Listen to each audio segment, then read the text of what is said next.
What's going on, everybody? Thank you so much for checking in. In this video, we're going to go over SPY, which is the S&P 500 ETF, and we're also going to go over our watch list for the weeks ahead. This watch list includes names like Apple, AMD, Tesla, NVDA, Meta, and Amazon. We typically only cover Apple through Meta, but for this time, we're covering Amazon because Amazon is having their Prime Day, and we are expecting some movement from that stock over the next few weeks. We're going to give you all the resistance and support points that you need for these stocks. That way you know exactly what critical levels to watch for breakouts and reversals. So let's go ahead and get started by first talking about SPY, and we're going to do so on the daily candles. What we can see last week, SPY posted one of its biggest days in months, and buyers were able to bring it closer to closing above 430. They didn't successfully close it above 430, but they did bring it back above this blue line, and we're going to talk about the significance of that blue line in just a little bit. Now, before we jump into the charts, let's go ahead and talk about some things that can potentially move us this week. And those things are going to be primarily the CPI report and the unfolding tensions between Israel and Palestine. So we're not going to get too much into the Israel and Palestine issues. These are more political issues, but we are, of course, going to talk about how they can potentially impact our charts. So first things first, let's talk about the CPI report. The CPI report measures inflation from the consumer's perspective, and it goes along with the PPI report, which is also expected this week. Now, inflation has done a great job of declining between June 2022 till June 2023. However, if you've been watching our videos for the last few months, you know that inflation has been climbing back up. In fact, it has gone up from a low of 3% back to 3.7%. So why does this matter? Inflation is what is going to trigger the Fed to either raise interest rates or keep interest rates the same. If the Federal Reserve sees that inflation is climbing back up, they may be forced to raise interest rates even higher. And the reason why that's bad for the stock market, obviously, is because higher interest rates make it more expensive to borrow money for companies. Therefore, companies will have a harder time expanding both their employee workforce and their operations such as research and development. So all of that will go in line with the CPI report. So make sure you're paying close attention to what inflation comes in at. That way we know what to expect or what route the Federal Reserve can take in their upcoming FOMC meeting, which is expected at the end of the month. Now, another major thing that's happening this week is going to be earnings. These earnings are going to be from bank stocks like JPM, Citigroup, Wells Fargo. These are all very large bank and financial institutions, so their performance is very important. Already this year, we saw the market and we saw banks go through a really bad turmoil where some banks failed in the United States. So we don't want to see these banks have a liquidity crunch. So we want to see how much cash they have at hand and what their performance is going to look like for the next quarter. Other earnings starting this week are going to be Pepsi, Delta, and United Health.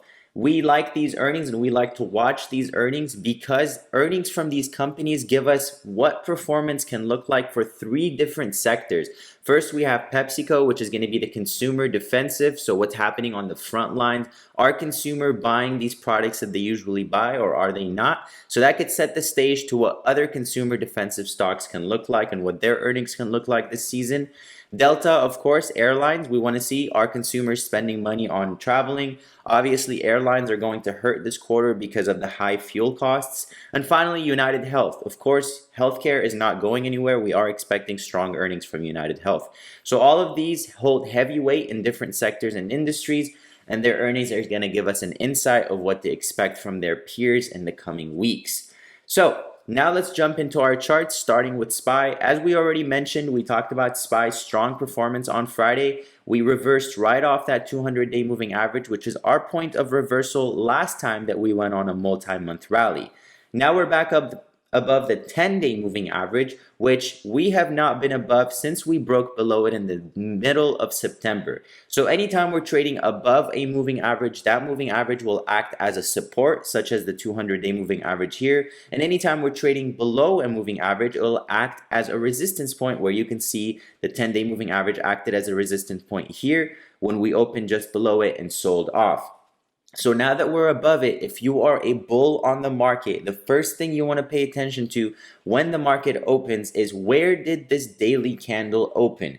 If SPY's daily candle opened above the 10-day moving average, you can comfortably use that point as a support. It doesn't necessarily mean that it will in fact use it as a support, but a move above it or a hold above it can indicate that buyers are controlling the short-term trend. So if it does hold above that 10-day moving average, the next moving average resistance in the way is going to be the 20-day moving average. So many people wonder what time frame they should be watching when they're trading stocks or even investing in the stock market. You want to watch the daily time frame to start off on all your charts. We always like to start with the macro picture so we understand what's going on in the full picture and we see if there's going to be any significant moving averages, and then we zoom into the smaller time frame. So now we've moved on to the hourly time frame, where you can see we have more price point resistance and support points, not moving average support and resistance points. But many times you'll see that your price point resistance, so where the stock has gotten rejected before,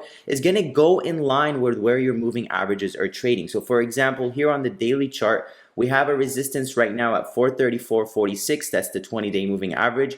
Here in this case, which is on the hourly chart, you can see that there was a rejection at 434, which was back towards the end of September. So this is where we got rejected before. This is where buyers said that they're not willing to buy any higher for this stock. And so for that reason, we have a resistance at 434. Now already on Friday, SPY did a great job of rallying. So if you are bullish on this week, you typically want the stock to hold its breakout, which was right around 427.65.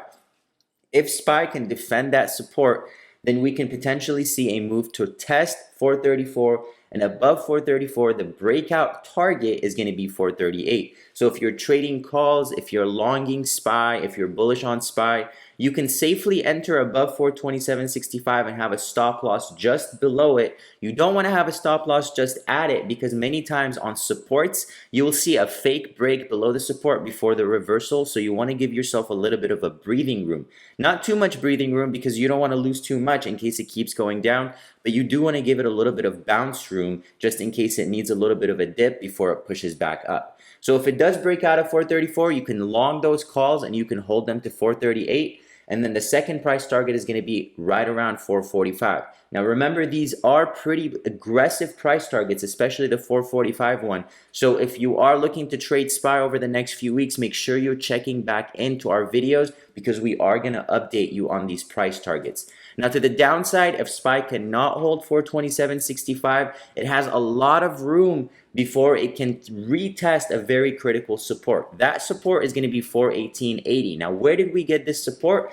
That was the pre-market trading on 10/4, on October 4th. This is the lowest point that SPY came down to before it reversed higher. And ever since that reversal, SPY has been going up, which means that 418.80 is the most critical support going into the next few weeks. A break below it can get very, very ugly, and we can decline towards that 412 level.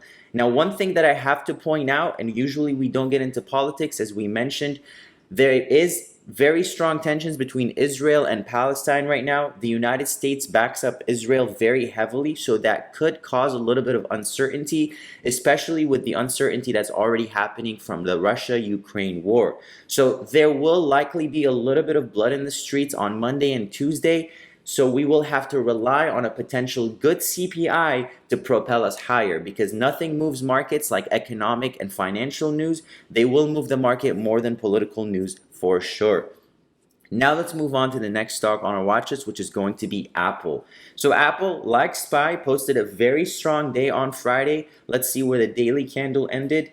The daily candle moved back above the 10 and 20-day moving averages, but still trading below the 50-day moving average. Now, the significance of this 50-day moving average, which is this yellow line, is the fact that institutional buyers, including Wall Street, uses the 50-day moving average as a gauge of whether the stock is currently in a bullish trend or in a bearish trend. So the fact that we're trading below that 50-day moving average, you can in fact see that the last time we attempted a breakout above it, the moment we turned back below it, Apple sold off for the weeks to follow. So buyers desperately want to see Apple move back above this yellow line in order for it to regain those levels.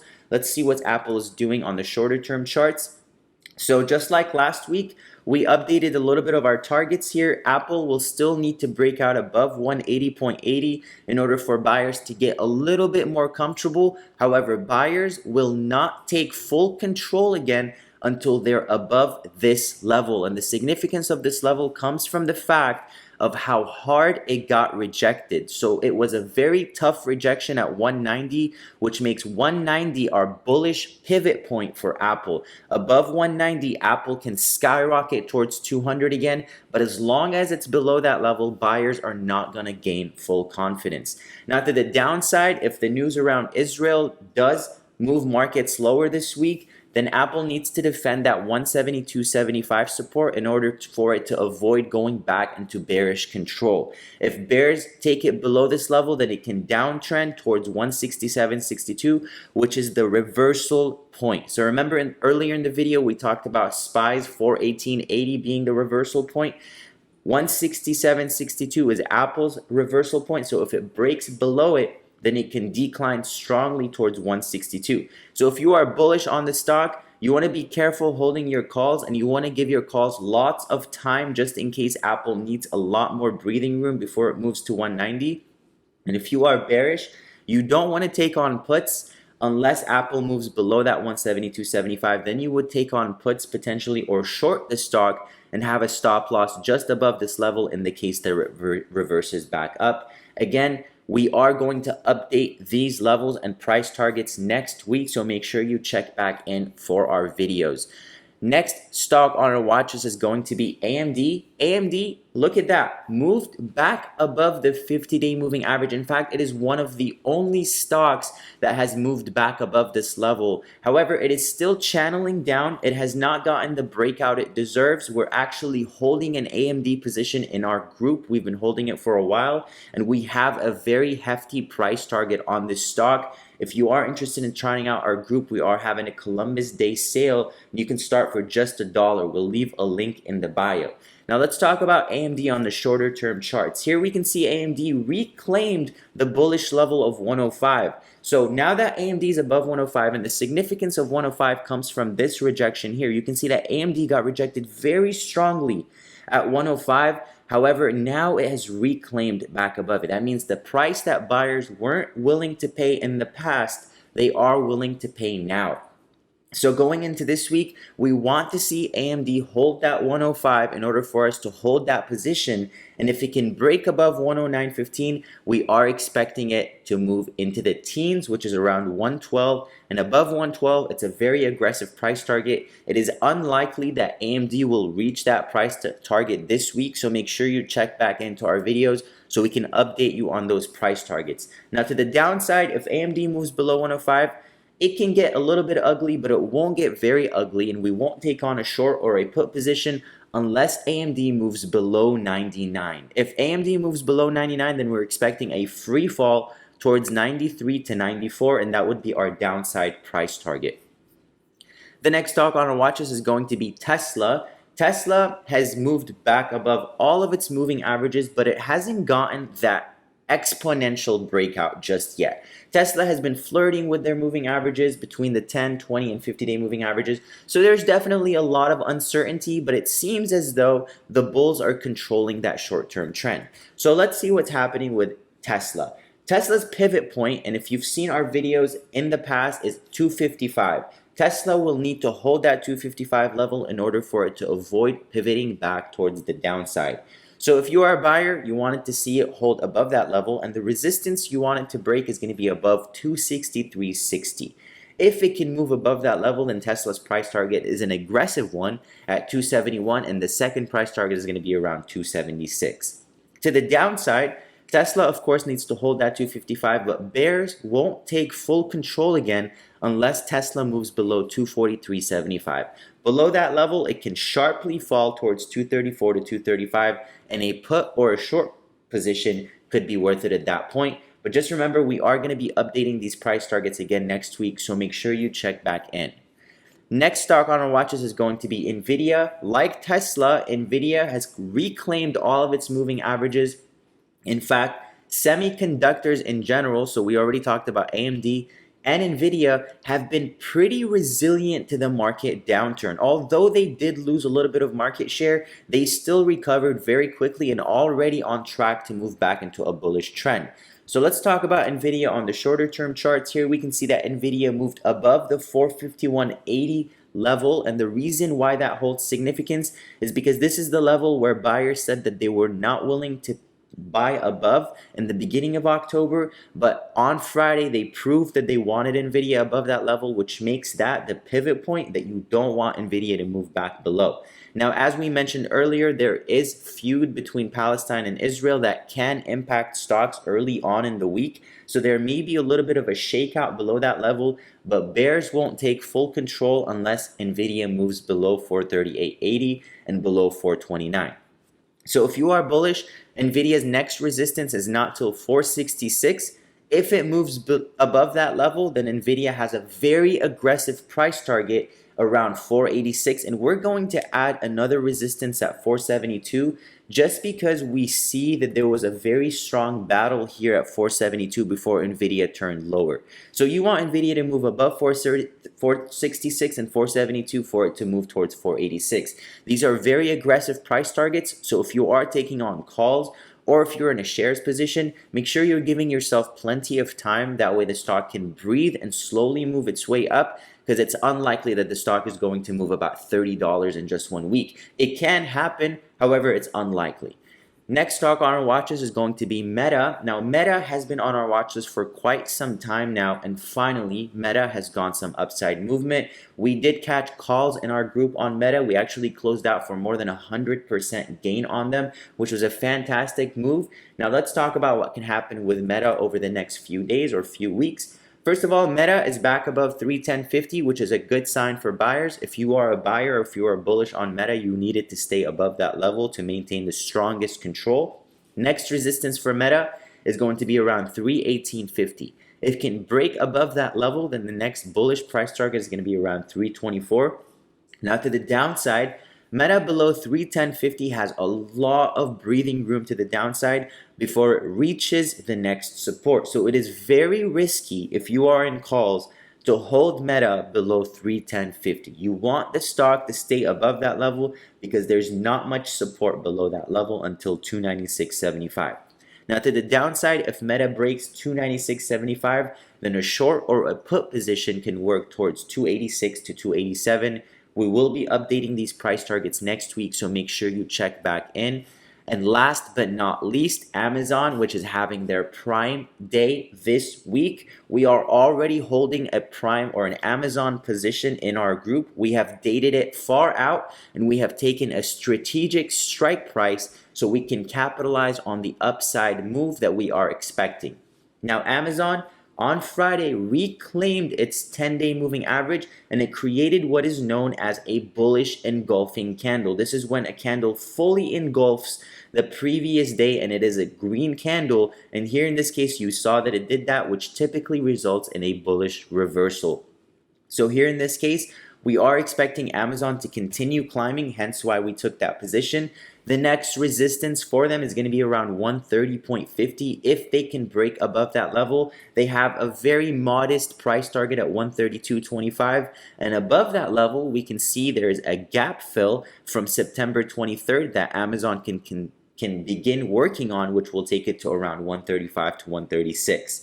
Now, 139 is a little bit of an aggressive price target, so we will save that update for the next video to see if Amazon can actually move towards that target.